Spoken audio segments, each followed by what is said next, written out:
G'day everyone, welcome to Marc and Car's Porsche Talk, the podcast where we talk about all things Porsche. If you love air-cooled, water-cooled, rear engine, front engine, or even mid-engine, there'll be something here for you. But most importantly, we'll talk to the people who are passionate about Porsche.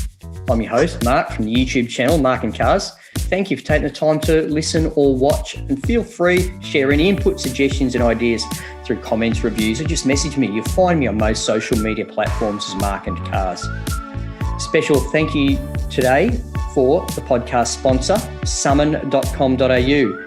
They are a full car concierge service, and if you need to sell your car, you need to talk to them. Check them out at summon.com.au. Well, we've got quite a special guest, like all our guests are special anyway on Porsche Talk, but Ron, you're Goodman from Exclusive Body Werks in Sydney, town of lockdown this week, but he's a bit of a legend in the Porsche community with historic racing and enthusiasm for the brand in general. Really appreciate you taking the time out of your day today, Ron, to talk to us. Mate, I appreciate you even wanting me on your show. That's very humbling. You know, like it's been a long time to try and put this together. You know, it has, but it's always the case when you're dealing with busy people. Oh, I don't know about that. I think it's just wrong times, and we finally got to put together. And now with COVID, it's probably helped us because I'm not as busy as normal. Yeah, plus I'm in the country. You know, that's a big thing. Yeah, that's true. So for the people who are listening or watching this on YouTube video, give us a little bit of a background, Ron. How did you get into the Porsche brand? Where has that started for you? Like anybody that's connected with Porsche, you just love it from the first time you see them. One thing about Porsche that I found that each year you get a new model, you think they can't get any better, and then they just pop a better one out of the bag. Like it's the ultimate car. As I say to people, you can go take your kid to school in the morning, go to the racetrack for the day, pick up the groceries on the way home, then go to the ballet at night, all in the same car. Do that in any other brand, you just can't do it. You know? You're right about that. I've just had such an affair with them, and I find that the precision when they're made, it suits me right down to the ground for the repairs. You know, I like things to be perfect. I've been known to be a little bit over the top sometimes with it, but Porsche's right down my brand for that. That's how they come straight from the factory. So I've always done them from probably about 19, I think was my first one, and I'm like 62 now. So I've had at least one in the garage every time. So great. Well, if anybody's not watching this on video, they're only listening to the podcast, Ron, you got some pretty interesting cars parked behind you there. I can see a 914.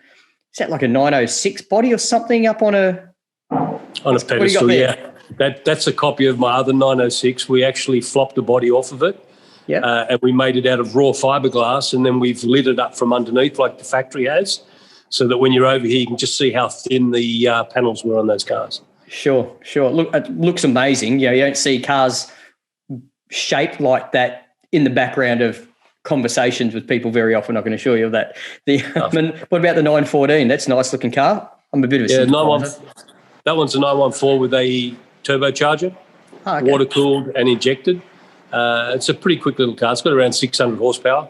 And then we've just got the 9146 on the hoist up there that we've just bought a IROC engine for, and we put that one in it. So that's a couple of pretty handy little 914s that'll be getting around. There's no doubt about that.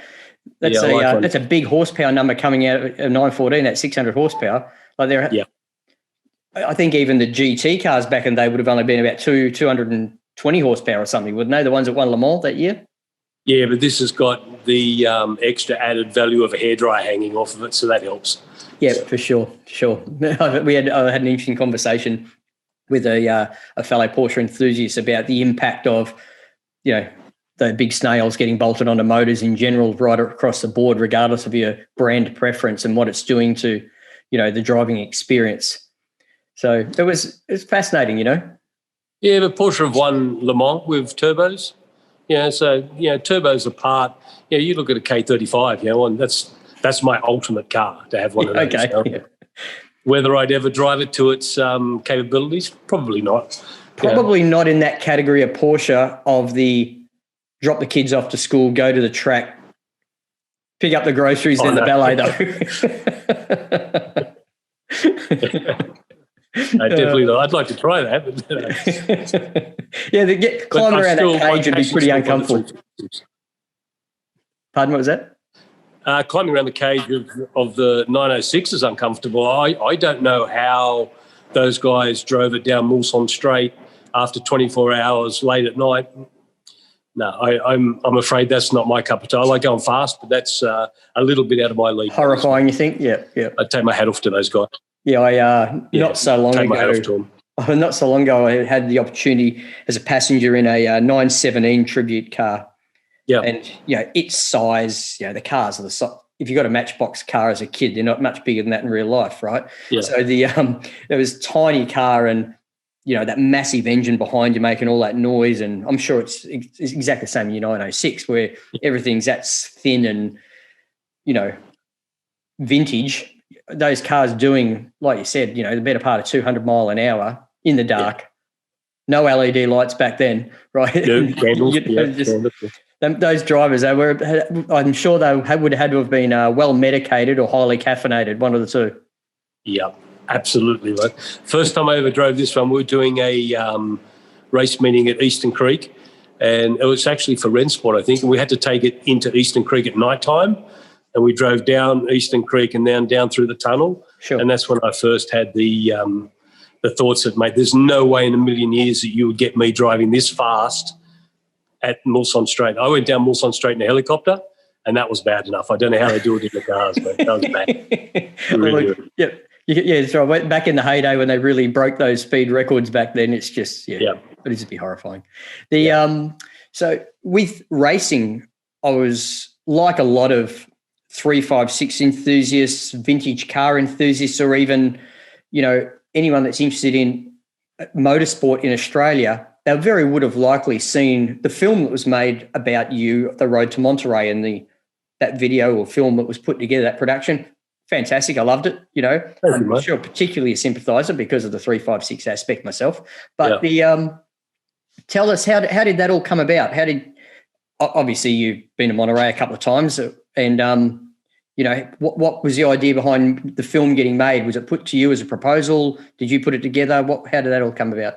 Actually, good friends of mine, Paolo and Rob, we were just going to film something short to put on YouTube about how good our little 356 is when we race it and everything else. Yep. And the car ended up, the first time we went over to Monterey, the car got lost in New Zealand. They took the car off the container and the ship left it behind.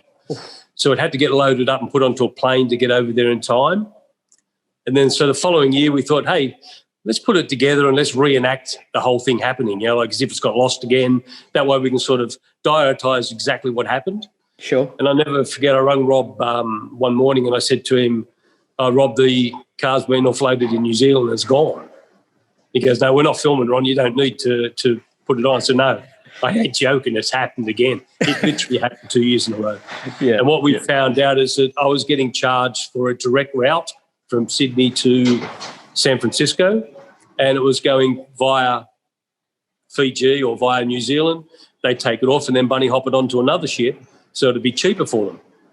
But what was happening when it got taken off, they forgot to put it back on the next ship. The ship took off without my car. So it's had probably more frequent flyers than some of the guys on my crew. I can imagine. Because we've been flying around so much. Yep. And the actual experience of driving at the historics here, I can imagine, must be second to none if you're into that type of motor racing. Phenomenal. Absolutely phenomenal. Surrounded and by win, the last meeting we were there, we won every race that we went in, and we even beat Patrick Long, the Porsche factory driver. So that sort of really put the icing on the cake for me and the guys. Gary does a hard job putting my engines together. I'm hard on the equipment. I like it to go fast, and he's got to the way that I like it now. We're revving that poor little engine to 8,500 RPM. Yeah, okay. For any non-356 enthusiasts or people that know about them, that is a high number. When that car left the factory, it probably had about a 4,500 RPM red line. So, but with all the modern internals and everything I can imagine must be going on inside there, is it still, that car, looking at the body shape, is that a 1,300 or a 1,500 Where's that sit? 1600. It was 1500, is it? 1600. We're allowed to run 1600 in them. Ah, okay. The rules, you're allowed to go over X amount. Mm-hmm. And we're a real stickler for the rules because I don't know if you know, the last time we took that out to Bathurst, we'd never been to Bathurst before, and we only ended up getting 4 laps in the race and 2 laps in practice because we had problems with our transaxle. But we ended up breaking the lap record by 33 seconds.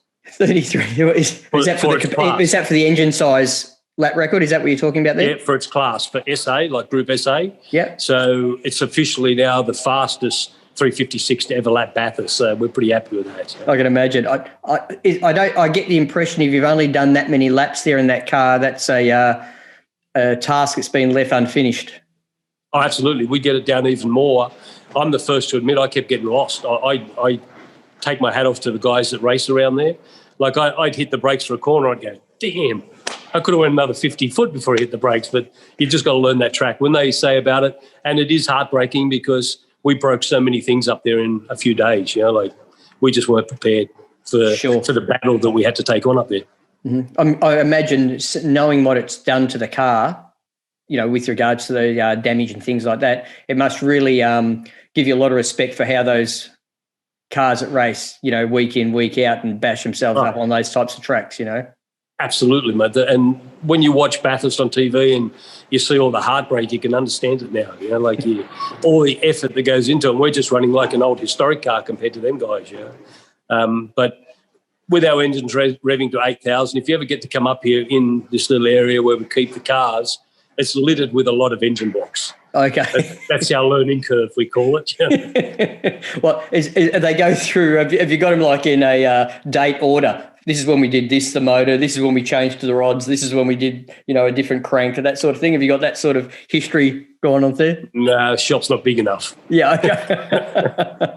okay. We've had a fair few failures, but it's like anything. If you're going to stretch it to the limit and stick within the rules, you're going to have failures, Those blocks aren't getting any cheaper either, Ron.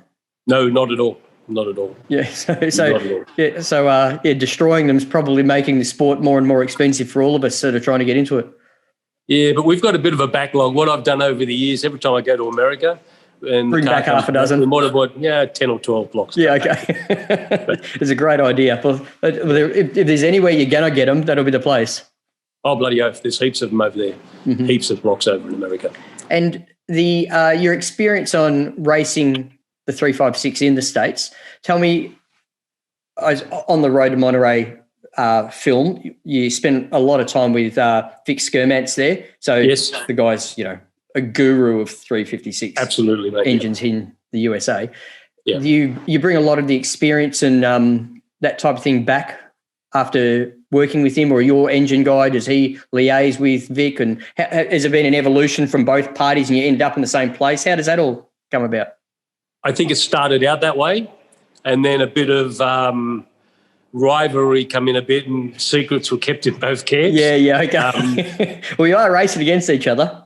Yes, correct. Yeah, and Gary now has sort of streamlined our engine so it's reliable now, and we can get longevity out of it. So we're doing pretty good. We've just designed some new parts for it, mm-hmm. and we're waiting to go and try them. But unfortunately, we just can't get to the track at the moment. So, what is the weak point? Is there a consistent weak point in those motors for you? The block. Yeah, okay. The block, yeah.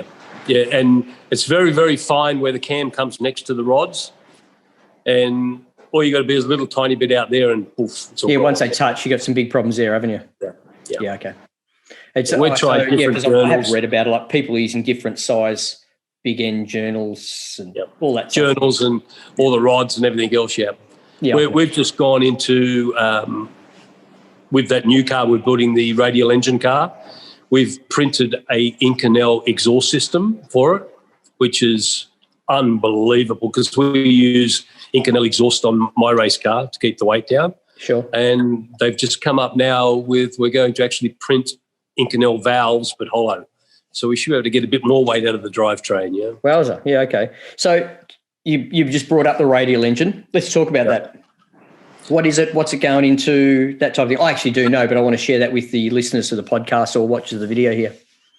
We decided to build something completely different. So we built a 356B, and it's got a lot of modifications on it, but only subtle modifications. And it's a 3-cylinder aeroplane engine with this special injection on it, all Australian made. The guys at Radial Motion down in South Australia. And if you've ever, you should go and have a look at their website, but if you ever see that show Peabody, you know, the little professor, sure. That's what these guys are like, mate. So intelligent, so amazingly. I wouldn't call myself the dumbest person in the shed, but when I sat at the table with these guys, you felt like him. Yeah, I felt like the dumbest person. I didn't want to open my mouth and sound like that, you know. But very intelligent people. Yeah, so for those that are unaware, Radial Engine has the cylinders facing out from a central crank, for want Correct. of a better term. Yes. Yep. Tell me, on the aircraft designs of Radial, traditionally, they don't run a flywheel, it's just the momentum of the pistons rotating. Is that still the case with this type of thing, or are you unsure? No, we run a flywheel because you've got to be able to start it, obviously. Mm-hmm.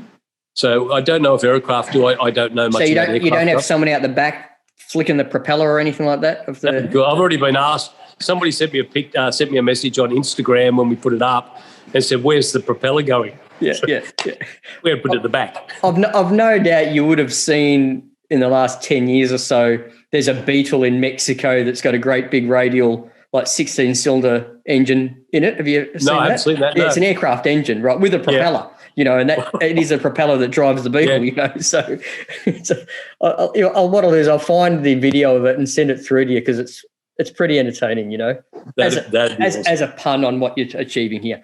Is the engine going to bolt straight up to the existing swing axle transmission? Correct. Is that the plan? Yes, that's the way that they've designed it all. Mm-hmm. And it's typical Australian type stuff. Like I love using Australian wherever I can. Sure. And I always find that when you use Australian companies, they'll under-promise and over-deliver. Other parts of the world, they'll always talk, and then under-deliver. Sure. But these Aussie guys are just amazing. You know, everything that they've said that they're going to do, they've done over and above, even to the extent of it'll probably be close to 10,000 RPM that we could rev this to. Yeah, that's you thought 8,000 was horrifying in your race car. You imagine I can imagine this is going to be some form of street car as well, is it? It is fully street registered. The only thing that we've done, we have Albans make all our gears for our transmissions. Sure. So we've made a special set of gears for this one. It'll probably only do 150, 160 k's an hour, but it's going to sound like a motorbike getting there. So that's the way we've designed it to be different. You know? Yeah, fantastic. The just thinking about the process in my head, Radial Engine, cylinders coming. How many cylinders? 3. 3-cylinder. Yep. So I imagine there's two at the bottom, one at the top. Split. How's it go for a clearance if the centre of the motor's got to be for ground clearance? It's got heaps of ground clearance. It's already really? in the if you look on our Instagram, I've got some pictures of the rear of it. Okay. And it's got heaps of ground clearance. We've even cut the back of the car up to see it. Yeah, okay. What capacity is it? 2 litre.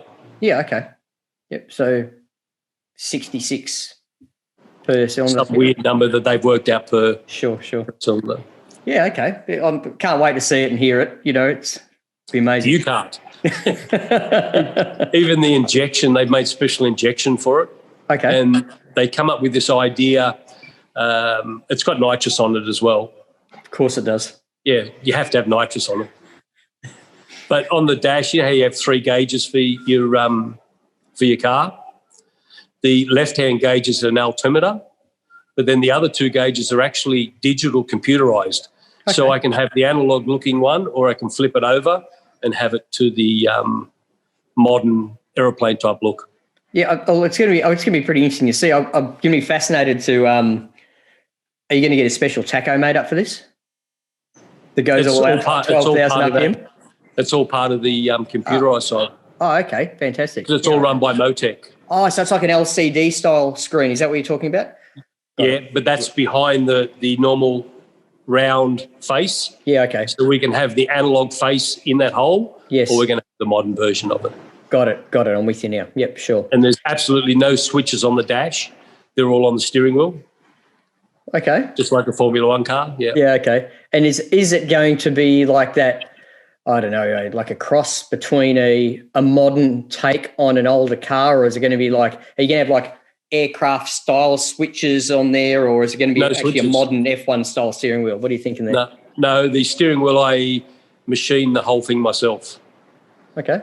So it's out of billet aluminium and it's all machined. It's pretty cool, man. Okay. It's pretty cool. Sounds like it could be a little bit steampunk. It's going to be interesting to see what the outcome is here. That's exactly what we've gone for. Even the fuel lines in the back, because everything's aluminium in the front and the back. Mm-hmm. Even the floors are polished aluminium.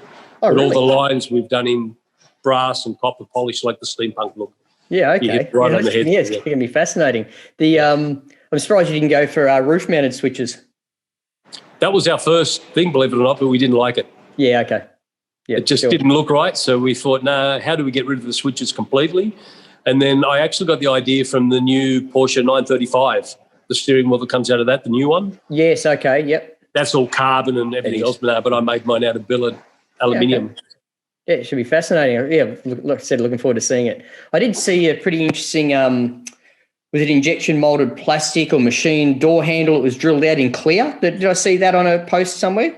Is that on that car? Yeah, that's on that car. What I done was I actually made the door handles. We 3D scanned an original one, and then we machined them out of Lexan. So you can actually, when you push the button, you can see the spring go down. You can see the whole door handle work. Mm-hmm. Amazing. Yeah. Amazing. Looks really good. Yeah, good one. Yeah, sounds amazing, the whole project. Tell us about your 906. Yeah, we built this one from scratch. Okay. The guys in Melbourne built the chassis. They built the body for it. They started to put it together, but then we went and got all the original parts and finished putting it together ourselves. Because when we first took it out, it wanted to throw us into the wall. Every time we drove it, it just wanted to throw us into the wall. There was a few hiccups in the design when they made the chassis. So we just changed a few bits and pieces on it, and now it's a weapon on the track. I'm not overly familiar with the underpinnings of a 906. Yep. Historically, if I recall, 2 litre, 6-cylinder motor. Yeah, 2.4 litre. 2.4, is it? Yep. Okay. Does it use a torsion bar suspension, or is it full coil over? Coil over suspension. Yep. And I do know they're mid-engine, but does it run like a 5-speed gearbox? Is that the... Correct, yes. Yeah, okay. Yep.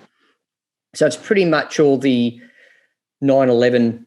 I was just going to say 911 of the day, basically, in a small space frame, sure, which is like, I'm talking small. Yeah.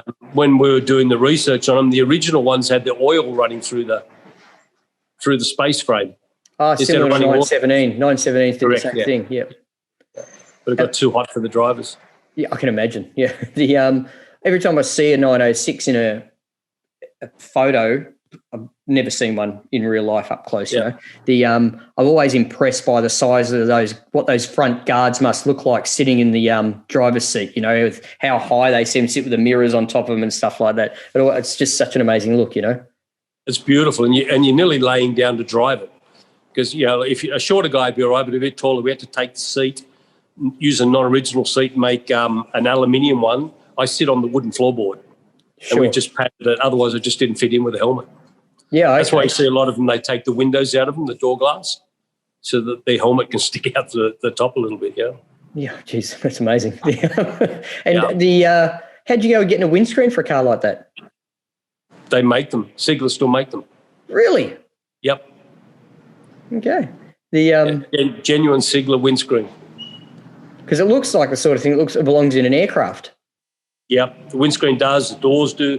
The back perspex, there's a guy in Melbourne there that makes all that perspex stuff. Sure. Unbelievable job he does, really, really good. And it just uses all the 911 of the time, or a version, souped up version of the brakes and everything, all those components. Correct, yep. Yeah, okay. Yep. Because if I recall, they had steel wheels on them as well, didn't they? Sorry? Did they use steel wheels, or was that 904? I'm confused. Steel with aluminium. These wheels here, we sent them over to Boyd Connington's. Yep. And they made them out of full billet aluminium for us. Same as we changed the front uprights and we made that out of titanium, more for safety. Sure. It's exactly the same, but, you know, like as these cars get older, I don't want to be going around a corner or something break. So we've changed a lot of it to modern stuff. Oh, sorry. old technology, old stuff, but new technology making them. Yeah, sure. Well, you're probably using modern rubber, so that in itself will put an amazing amount of stress on a chassis of cars that age, won't they? There's a tech head in California building one, and we've helped him out immensely. He bought one of the chassis as well, and he said his team just can't get it going. And when we sent him all the stuff that we'd done, Jack actually made the uprights for us here in Sydney. Okay. When we sent him all the stuff that we'd done, he was over the moon and made the difference to him straight away, he said. Oh, great. Yeah. I did see there's a company in, I think, Brazil or Argentina making race 906 replicas or tribute cars. We've had a look at those. It's a little bit to be desired for, yeah. Well, look, especially knowing what you know now after gone through to get yours to work the way you want it to, you know what you're looking at. I think a lot of people sort of build these too, but as jewelry or as something that just looks good in the garage or something you can take out for a drive. Mm-hmm. No, we wanted to be able to go fast in it. You know, yeah, sure. and so it sounds like the good part about these when you take them on the track is that nobody wants to run into you. So it's the exact same as when I was at Monterey. We were overtaking a Ferrari, you know, those $38 million ones. Oh, the Daytonas, Yeah, and my guys actually said if I would have run into it, I'd be in the wrong no matter what. You know, like it's literally, it was the same. Do you know Brian Redman? Yes.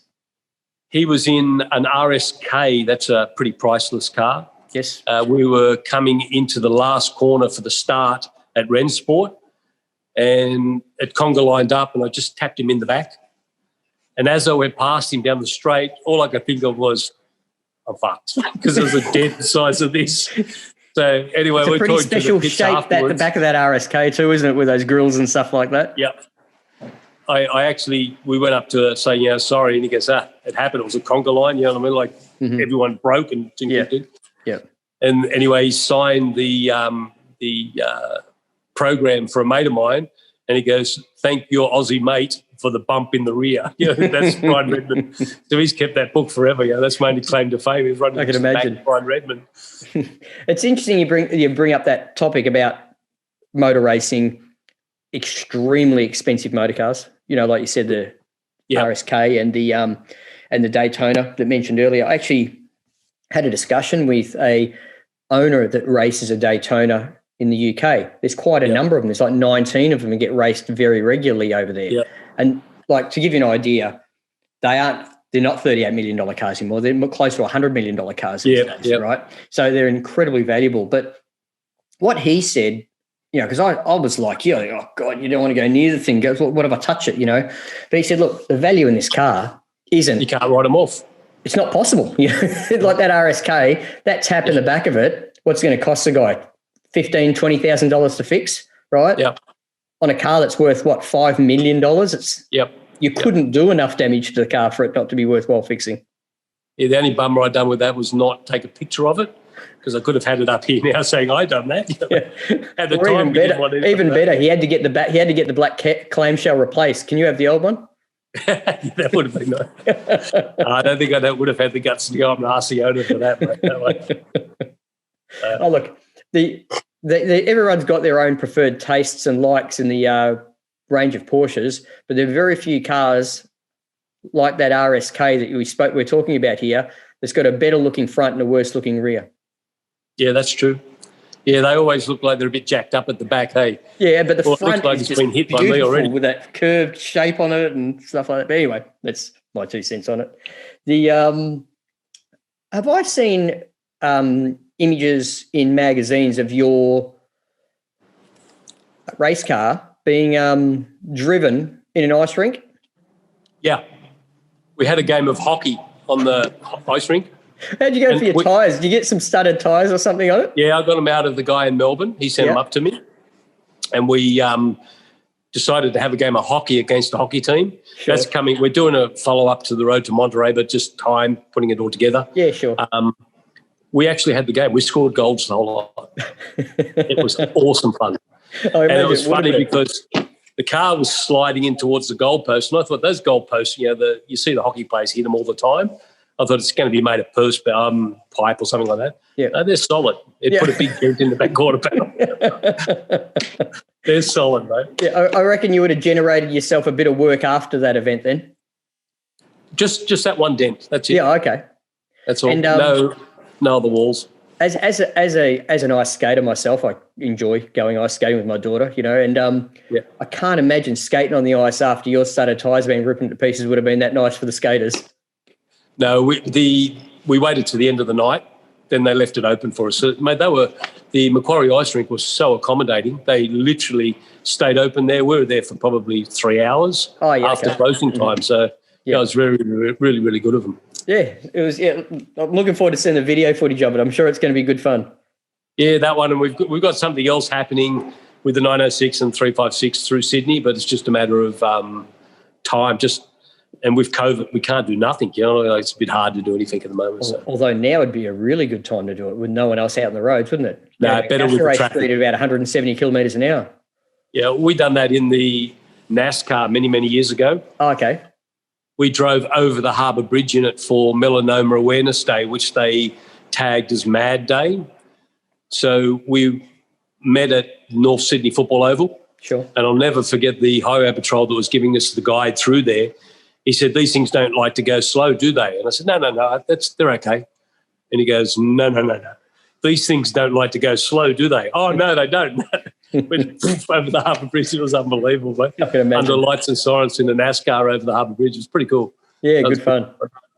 Yeah. Yep. We don't get too many of those types of events or opportunities here in Perth. Like I don't see that type of thing, and that could be a thing of just years gone by anyway. I don't know if those types of outcomes or events happen still today. Like, you know, you mentioned the NASCAR. It must be 25 years since NASCAR was even raced in Australia, mustn't it? Yeah, long time ago. Yeah, sure. Yeah, I think it was 95. I think I had the big crash in 95, so it would have been 94, 95. Yeah, okay. The big crash in the NASCAR? Yeah, we hit the wall pretty hard.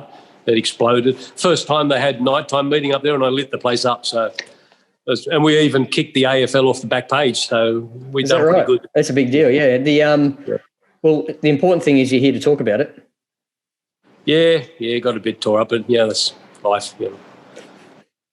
What's the with all the progress you got going on with the Porsches at the moment? What do you daily drive? I got a 2020 Cayenne GTS. Oh, nice one. Mm-hmm. Oh, amazing car, man. Amazing car. Sure. Twin turbo V8. Yep. And whatever they've done to the suspension from the last one, it just turns in so well. I had 5 people in the car, 5 of us in the car at Luddenham Raceway, and it was like driving a 911 around there. Don't tell 911 owners that. You'll devastate them. Well, as the first Cayenne I ever bought was when they first come out, and I'll never forget I flew in to Sydney, and I went to pick it up at Porsche Centre Sydney South, and Michael Atchison was the sales manager.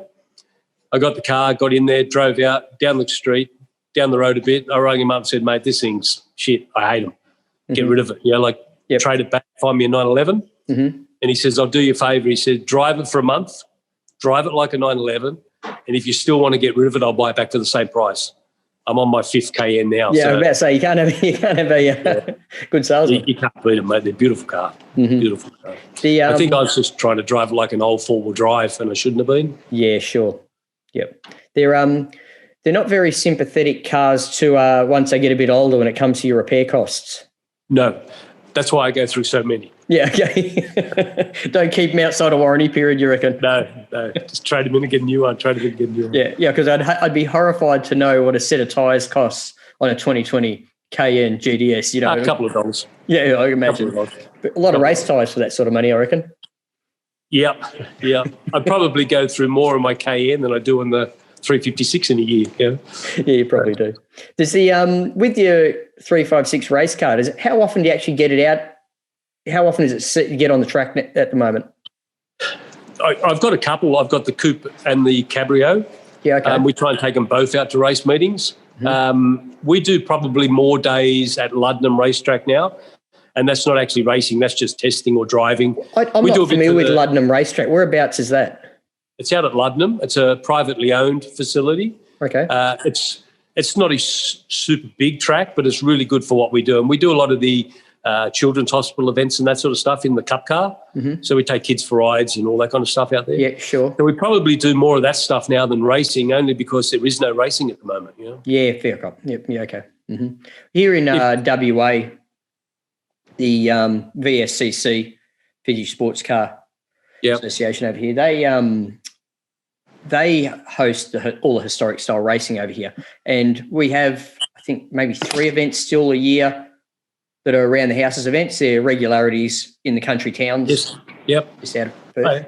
And there's a 1356 that's regularly raced in those events over here. But it's a great event if you're a classic car enthusiast, because you're seeing these cars driven the way they were intended when designed. I always find it very entertaining seeing, cars like 356s racing against GT Falcons, and, it's just everything. And because it's a regularity, everyone's spaced out enough that you don't have people trying to crash themselves into each other. Might be something that we need to do then, come over and do one of those events. Maybe. Once the borders, or if the borders are ever opened up again. Yeah, they're pretty fussy about who they let into this state in the last 12 months or so. But it's understandably, mate. It's just the new world order, unfortunately, just the new way that we've got to live, It's hard to plan, though. It's hard to make plans. Oh, bloody oath. It's literally, we just cancelled yesterday for the Wakefield race at the end of August because it ain't going to happen. We just cancelled our accommodation. You know what I mean? Like, it's not going to happen then. So. Yeah, I'd booked and paid for and done everything for the Melbourne F1. I was going to do planning on doing some work with one of the Carrera Cup teams. Yes. For the weekend, and that was unfortunately it's been cancelled now, that event. But I do have family in Melbourne, so we'll still go and. I'll go and catch up. But going to Melbourne when you're a Porsche enthusiast is pretty exciting anyway, just because of the sheer number of them and Melbourne is more or less the car capital of Australia, you could say. When it comes to hotted up cars and that sort of stuff, there's a much better car culture in Melbourne than there is in most of the other states, I think. Yeah, I'd have to agree. Especially, if you're a Porsche enthusiast, the support from secondary industry around Melbourne is just extraordinary, from upholstery through to engines, through to suspension, through to panel work, whatever, it's all, you can get it all done in one town. Yeah. There's a lot of good shops down there, like a lot of good quality tradespeople out of Melbourne. So, you're right there. It really is the best place to go. Unfortunately. With regards to the all the race-focused work that you do, have you done much in the workshop with concourse-style preparation for customers? Yeah. We've won my car's won Rennsport concourse. The Coupe just won the concourse in America against all the Americans in the race section, the special interest section. We also won Carmel by the Sea, which was a race one. Yeah, okay. So, we've won quite a few concourses with the cars that we've done for customers, Sure. So the not that I've never heard anyone saying otherwise, but you must have a pretty good team there that's actually on the panels and on the paint. Absolutely. All my guys are really, really, really good. They've been with me a long time. I think the shortest guy is about 4 years. Yep. And other guys like 20 years that have been with me. Sure. I still do the work myself. I've been here today putting together a 356 engine, which is only going to be a display engine. We just had it all blasted and painted up and that, so it's just going to go up on display. So I've been doing that today. Yeah, that's Mate, you've got to put the barrels and heads on. You'll be fine. Don't need anything inside. We had to put the crank in so I could put the flywheel on. Oh, yeah, okay. Classic. I just tell people I'm an engine builder now, Don't start it. I'm an engine builder. Yeah. Hey, I've already sent mine across on a pallet, Ron. Can you sort it out for me? Not me. You don't want me to do it. Yeah. I think it's quite important to know your limitations when it comes to motor cars. Absolutely. Everybody's got their profession at something. Yeah. And Gary that does my engines, mate, is just a whiz at them, And with your Monterey's on next week or the week after, I believe? August 8th, yeah. Yeah, okay. So, 2 weeks away. Yeah. Bit of a shame not to get there this year. Oh, mate, and the amount of messages like emails and SMS stuff. Are you coming to car week? You coming to car week? No. We're planning on taking the Radial Engine car to SEMA this year and to Chattanooga Motor Fair. They wanted it there as well, but just can't do it, man. Yeah, sure. People said we can get to SEMA, but what's the use? Like, how stupid would you have to be to go over there at the moment? Anyway, I'll just wait in a couple of years, hopefully go again. If not, we'll just be stuck here racing in Australia. Yeah, there are worse places to be. Absolutely, mate. For all the excitement there is over there. All right, then, mate. Well, I really appreciate you taking the time to have a chat with me today, and it's been fascinating. And I know everyone's time's precious, and I really appreciate you giving it to me and to the listeners today. It's really delightful. Mate, it's been an absolute honour. Trust me. Like, for you to even reach out to me when you did, it was like, wow, that's really, really humbling. And mate, to the Australian people all together, we need to stay together more. You know what I mean? Like, sure. It's just I was watching today. Apparently, there's a heap of people protesting against lockdown. When we're right in the middle of a bloody pandemic, I don't know. Anyway, he's getting political. Yeah, I've got quite firm ideas on every aspect of that, but I don't think I'm not going to use my podcast here as a forum just because I want. Yeah, good idea. I like to keep listeners. All right, well, don't play that part then, mate. Don't do the end again. No, all good. So anyway, enjoy the rest of your weekend, mate, and hope you get some time at home. Yeah, I'll finish putting this engine together first. Okay, then. Good one. Send us a picture of it. I want to see what it looks like under the coffee table. I'll do that. No, it'll go up on a stand. We're making the back of a car for it to sit in there, so. Oh, yeah, okay. Cool. Yeah. Yeah, good one. Great. Okay, have a great day. Mate. Thanks very much for your time, Ron. No worries at all, buddy. Thank you. See you, mate.